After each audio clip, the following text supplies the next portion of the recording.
Nothing in a portrait is a matter of indifference. Gestures, grimaces, clothing, even decor, all combine together to create a character. This quote by Charles Baudelaire, who was a poet and art critic in the 19th century, shows us why every detail of the portraits in this mansion is important. While most of the portraits in the mansion are of first ladies, I'd like today to introduce you to two gentlemen who are very significant because they were painted by a very famous Missouri artist, George Caleb Bingham. Mr. Bingham was a legislator, a state treasurer, and an adjutant general. And many of his paintings actually reflect political life on the frontier.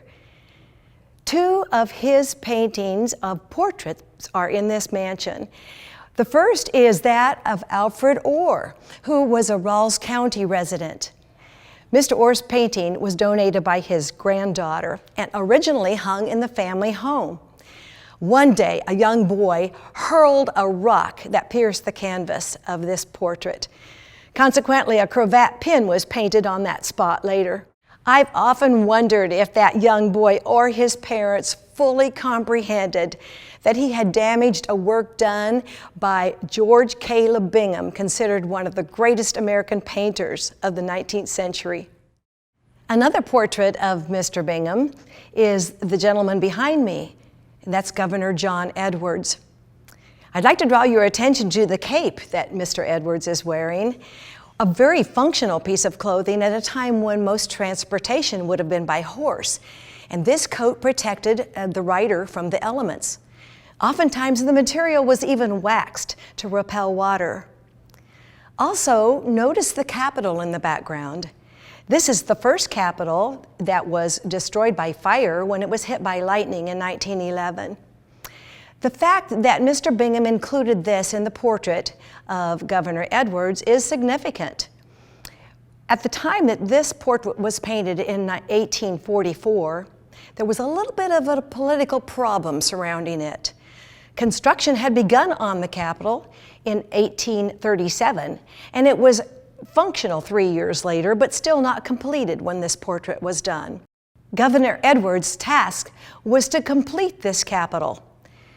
Many critics were trying to move the capital city from Jefferson City to another location, and possibly he and Mr. Bingham wanted to include this in the portrait to show this beautiful structure and how it was right to keep the Capitol here in Jefferson City. The building in Mrs. Roger Wilson's portrait shows you the comparison between the present-day Capitol and the first one. Mrs. Wilson's portrait is a watercolor, the only one in our collection. Her lieutenant governor husband became governor after Governor Carnahan was tragically killed in a plane crash toward the end of his administration. Artist Paul Jackson portrays her image in the mirror, perhaps typifying that the family could no longer look to the past, but had to look forward to enormous new challenges and responsibilities. There are some secrets in this portrait, and if you look closely, you will see the children's names, Aaron and Drew, painted on the tassels.